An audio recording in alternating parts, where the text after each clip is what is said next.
In the quaint town of Willow Creek, the historic charm of Elmwood Manor stood as an architectural masterpiece. The Victorian-era mansion, nestled on the outskirts of the town, had long been the subject of local folklore. When the Turner family purchased the grand estate, they saw it as an opportunity for a fresh start. Little did they know that Elmwood Manor held secrets that would unravel their lives in a terrifying spiral. The Turners, John, Emily, and their two children, Lily and Oliver, were drawn to Elmwood Manor's grandeur and elegance. The sprawling rooms, ornate staircases, and the promise of a serene life away from the city lured them in.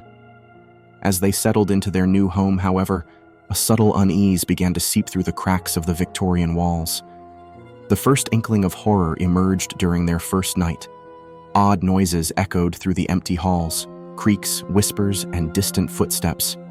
Initially dismissing them as the sounds of an old house settling, the Turners attempted to reassure themselves. Yet, as the nights unfolded, the mysterious noises grew more distinct, sometimes resembling mournful wails that seemed to resonate from the depths of Elmwood Manor. One evening, John decided to explore the mansion's hidden corners, hoping to dispel the eerie atmosphere that clung to their new abode. As he ascended the narrow staircase leading to the attic, the air became noticeably colder. He reached the attic door, hesitating for a moment before turning the handle. The attic, dimly lit by a single flickering bulb, held relics of the past: dusty furniture draped with white sheets, antique trunks, and forgotten family portraits. Among them, John discovered an old, leather-bound journal. Intrigued, he began reading the musings of a previous resident, revealing a tragic tale of lost lovey and a mysterious disappearance that had plagued Elmwood Manor for generations. The more John delved into the journal, the more the supernatural occurrences in the house intensified. Lily and Oliver, once full of laughter and joy, now spoke of unseen playmates and whispered conversations that echoed through the walls. Emily, trying to maintain a sense of normalcy, felt a pervasive gaze upon her, as if the very walls were watching. One night, as the family gathered for dinner, the chandelier above the table began to sway violently. The temperature in the room dropped, and the flickering candles cast eerie shadows on the walls. Suddenly, a guttural voice reverberated through the dining room, chilling the air. The voice spoke of revenge, of a tragedy that had befallen the house long ago, and vowed to claim the souls of those who dared to disturb its peace. Terrified, the Turners attempted to flee, but the doors refused to budge. The voice grew louder, its anger palpable. The family huddled together, praying for salvation as the supernatural force manifested itself before them. Apparitions materialized, ghostly figures of lovers torn apart, their faces etched with sorrow and rage. The room became a spectral battleground, with the Turners caught in the crossfire of a centuries-old vendetta. The entities moved with an ethereal grace, their movements hauntingly beautiful, yet undeniably malevolent. In a desperate plea, John returned the journal to its place in the attic, hoping to appease the vengeful spirits. The moment the journal found its resting spot, the apparitions ceased their torment. The room, once consumed by supernatural chaos, returned to a state of eerie calm. The voice faded, and Elmwood Manor embraced an unnatural silence. The Turners, shaken and forever changed, decided to leave the mansion behind. As they crossed the threshold, the heavy oak doors creaked shut behind them. Elmwood Manor, once again shrouded in solitude, retained its haunted legacy. The town of Willow Creek continued to whisper about the ill-fated Turner family, their encounter with the supernatural etching itself into the folklore surrounding Elmwood Manor. The grand Victorian mansion stood silent, a specter of the past, waiting for the next unsuspecting residents to unlock the door to the dark secrets that lay within. Nestled at the edge of Ravenswood, the Hendersons' new house promised the tranquility they craved. A charming two-story residence with a white picket fence, it seemed like the perfect abode for a fresh start. Little did they know, the house held a dark secret that would unravel their dreams in a spine-chilling nightmare. The Hendersons, Greg, Lisa, and their two children, Ethan and Mia, were thrilled at the prospect of settling into their new home. The move was an opportunity to leave the hustle of the city behind and embrace the quiet serenity of small-town life. As they unpacked their belongings, the house exuded a warm welcome, its creaking floorboards and vintage charm creating an atmosphere of nostalgia. However, the idyllic facade of their new abode quickly crumbled. The first indication that something was amiss came during the family's inaugural night. As they nestled into their beds, whispers drifted through the hallways like ethereal tendrils. Greg dismissed it as the rustling of trees or the settling of an old house, but Lisa's uneasy expression betrayed her growing unease. Over the following nights, the Hendersons' sleep was interrupted by strange occurrences. Footsteps echoed in empty corridors, and doors creaked open of their own accord. One night, Mia claimed to have seen a shadowy figure at the foot of her bed, its features obscured in the darkness. Greg attributed these incidents to the family adjusting to their new surroundings, but Lisa couldn't shake the feeling that an unseen presence lingered within the walls. The turning point came when Ethan, their usually cheerful son, began talking to an invisible friend named Mr. Whispers. At first, the parents dismissed it as a child's vivid imagination, but the content of Ethan's conversations grew increasingly unsettling. He spoke of a hidden room in the basement and a forgotten history the house harbored. Determined to dispel the eerie atmosphere, Greg ventured into the basement to investigate. As he descended the creaking staircase, the air grew thick with a chilling cold. The flickering light bulb in the basement revealed an old wooden door that seemed out of place. Hesitant but intrigued, Greg turned the handle and entered. The room was devoid of furniture, its walls adorned with faded wallpaper peeling at the edges. In the center stood a dusty antique mirror. As Greg approached, the reflection staring back at him seemed distorted, its features elongated and eyes hollow. Startled, he stumbled backward, and the door slammed shut with a force that defied explanation. Simultaneously, Lisa was in the children's room, where Mia spoke of a friend who resided in the mirror. Lisa examined the antique mirror in the room and saw her own reflection contort into a grotesque visage before reverting to normal. Terrified, Lisa rushed to find Greg. The once charming house transformed into a malevolent entity. The temperature fluctuated wildly, and strange symbols appeared on the walls. Whispers grew into disembodied voices, taunting the family with cryptic messages. Doors slammed shut, trapping them in rooms, and shadows danced on the walls, taking unnatural forms.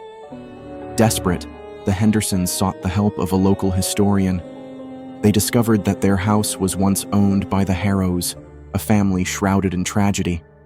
Legend had it that the Harrows had delved into the occult, conducting dark rituals in the hidden room in the basement. The mirror, a gateway to an otherworldly realm, was the source of their undoing. The historian warned the Hendersons that the house was tainted by the malevolent forces unleashed by the Harrows. The only solution was a ritual to close the portal and banish the lingering spirits. Reluctantly, the family embarked on the arduous task of purging the supernatural presence that gripped their home.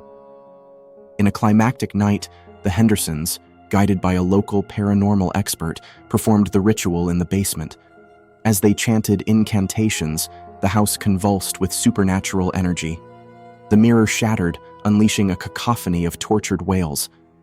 The symbols on the walls glowed ominously before fading away. The following morning, the house appeared ordinary once more. The temperature stabilized, the whispers ceased, and the Hendersons felt an eerie calm settle over their home. The historian explained that the ritual had closed the gateway, sealing the malevolent forces within. The Hendersons, forever changed by their ordeal, continued their lives in Ravenswood, but the memory of their new house's haunting past lingered like a ghost.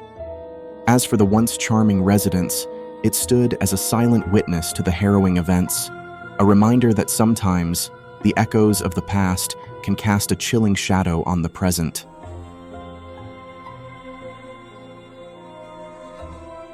In the quiet town of Briarwood, the Morgan family discovered their dream home, a charming two-story house with a white picket fence and a spacious backyard. The previous owners had moved out of state, leaving the Morgans with an irresistible opportunity to start anew. Little did they know, the quaint facade hid a dark secret that would transform their dream home into a haunting nightmare.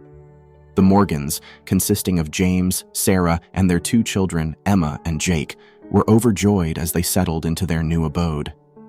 The neighborhood was friendly, and the school was within walking distance, making it an ideal location for a growing family. The house itself exuded warmth, its wooden floors and antique fixtures adding character to each room. Yet, as the Morgans unpacked, an unsettling atmosphere settled over the house. Whispers lingered in the air, and shadows seemed to dance in the corners of their vision. Initially dismissed as mere products of stress and imagination, the family's unease grew as peculiar incidents unfolded. Late one night, James awoke to the sound of footsteps creaking across the hallway floor. Assuming it was one of the kids, he went to check, only to find both Emma and Jake fast asleep in their beds. The footsteps continued, growing louder and closer, echoing through the empty house like an eerie symphony. Sarah, too, experienced strange occurrences. In the kitchen, she would hear the soft hum of a lullaby, distant but distinct. The source of the haunting melody eluded her, leaving her with a sense of unease that intensified with each passing night. As the supernatural events escalated, Emma and Jake started talking about an invisible friend they called the Shadow Man. Describing him as tall with long, bony fingers, the children insisted he meant no harm. Unnerved, Sarah dismissed it as a shared imaginary playmate, hoping it was merely a phase. One day, as James was fixing a leaky faucet in the basement, he stumbled upon an old wooden door tucked away in a dimly lit corner. Intrigued, he opened it, revealing a small room that seemed to defy the house's blueprints. The air inside was frigid, and the room felt strangely detached from the rest of the house. Curiosity turned to fear when James discovered an antique mirror standing against one of the walls. Its surface was tarnished with age, and the room's temperature dropped even further as he approached. In the reflection, James saw the silhouette of a tall figure with elongated fingers, resembling the description given by Emma and Jake. Determined to unravel the mystery, James researched the house's history. He discovered that the previous owners had abruptly moved, leaving behind few traces. Local lore hinted at a tragedy involving a former resident who had disappeared under mysterious circumstances, adding a chilling layer to the house's hidden history. One night, as the family gathered for dinner, the atmosphere took a malevolent turn. The lights flickered, casting unsettling shadows on the walls. The temperature plummeted, and a hollow voice echoed through the house, recounting a tale of betrayal and unfinished business. The once charming house transformed into a nightmarish realm. Shadows took on sinister shapes, and the air felt charged with a palpable malevolence. The mirror room became a focal point for the supernatural activity, with distorted whispers resonating through the hallways. Determined to rid their home of the malevolent presence, the Morgans sought the help of a local paranormal expert. The expert, after a thorough investigation, revealed that the mirror was a conduit to the spirit world, trapping the tormented soul of the former resident. In a harrowing night of rituals and incantations, the Morgans attempted to sever the connection between the supernatural realm and their home. As the final words of the incantation echoed through the house, the mirror shattered with an otherworldly force, releasing a chilling scream that seemed to reverberate through the very foundations of the house. The supernatural occurrences ceased, and the mirror room became an ordinary storage space once again. The temperature stabilized, and the whispers that had plagued the Morgans fell silent.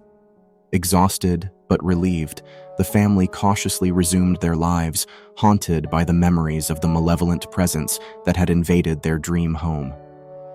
As time passed, the Morgans discovered that Briarwood was a town with a long history of supernatural occurrences. The house, it seemed, was just one chapter in a larger saga of paranormal events. The family chose to stay, but the quaint town held secrets that lingered in the shadows, waiting to be uncovered by those who dared to call it home.